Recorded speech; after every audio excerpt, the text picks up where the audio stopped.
शिलान्यास के लिए भी हम इस पंचम स्थापना दिवस कार्यक्रम के साथ यहां पर जुड़े हैं। मैं सबसे पहले इन सभी उपलब्धियों के लिए आप सभी को हृदय से बधाई देता हूं और भविष्य के लिए अपनी मंगलमय शुभकामनाएं भी संस्थान के प्रति व्यक्त करता हूं। ये जीवन की स्थिति तो वैसी ही है, किसी का इंतजार नहीं करता है। हमें काल की गति से 2 कदम आगे चलने के लिए अपने आप को तैयार करना होगा। जो व्यक्ति, समाज या देश काल की उस गति को पहचान नहीं पाता है, वह काल की चपेट में स्वयं आ जाता है। क्योंकि काल की गति तो वही है जिसके बारे में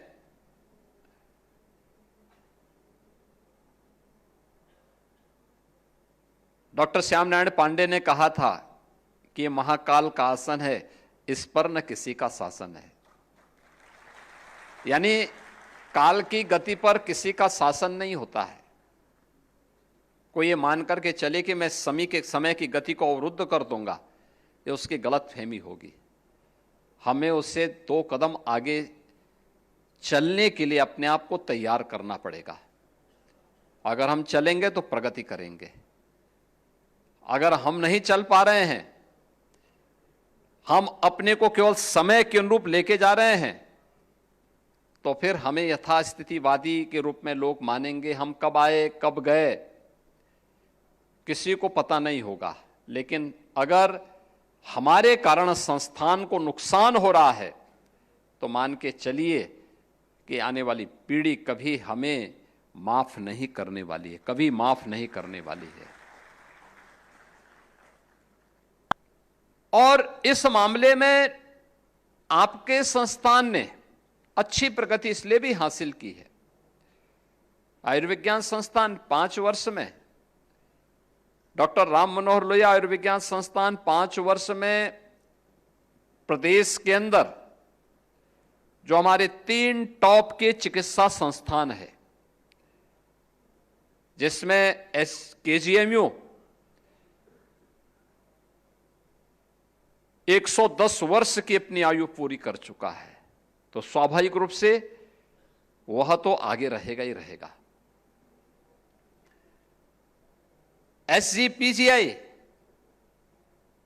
वह भी कमोवेश 4 दशक पुराना है,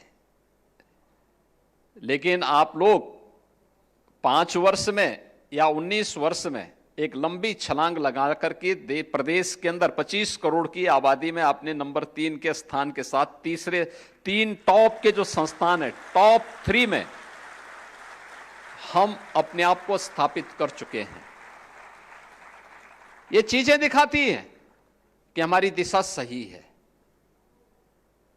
हमारी लीडरशिप सही है, हम सही दिशा में आगे बढ़ रहे हैं। भौतिक चुनौतियां आती हैं, लेकिन टीम वर्क होता है, कार्य करने का जज्बा होता है, तो वह लोगों के मन में एक नई उत्साह का संचार करता है। आपके लिए यह अवसर इसलिए भी महत्वपूर्ण है क्योंकि यह संस्थान एक ऐसे स्थान पर स्थित है जो पूर्वी उत्तर प्रदेश का मुहाना है। पूर्वी उत्तर प्रदेश का हर पेशेंट सबसे पहले RML में आता है, सबसे पहले यहीं पे आता है, फिर यहां से KGMU या SGPGI की तरफ फिर वह रुख करता है। और सबसे घनी आबादी पूर्वी उत्तर प्रदेश की, बिहार की, नेपाल की, ये सभी स्थितियां यहां के लिए आती हैं, इस ओर मुड़ती हैं। उन स्थितियों में अगर हम लोगों ने अपने आप को अपडेट नहीं किया, हम उसके अनुरूप अपने आप को तैयार नहीं करेंगे तो आज जो एक व्यक्ति, एक पेशेंट का परिजन, एक मरीज का परिजन बड़े विश्वास के साथ आता है और विश्वास के साथ आने के बाद अगर कहीं पे उसकी भावनाओं को ठेस लगेगा तो वह फिर धीरे धीरे करके उसके मन में आएगा कि देखो साहब कुछ नहीं होता, और फिर वह यहां से विमुख होकर के दूसरी तरफ रुख करेगा। लेकिन मुझे प्रसन्नता है कि लखनऊ के इन 3 संस्थानों ने लगातार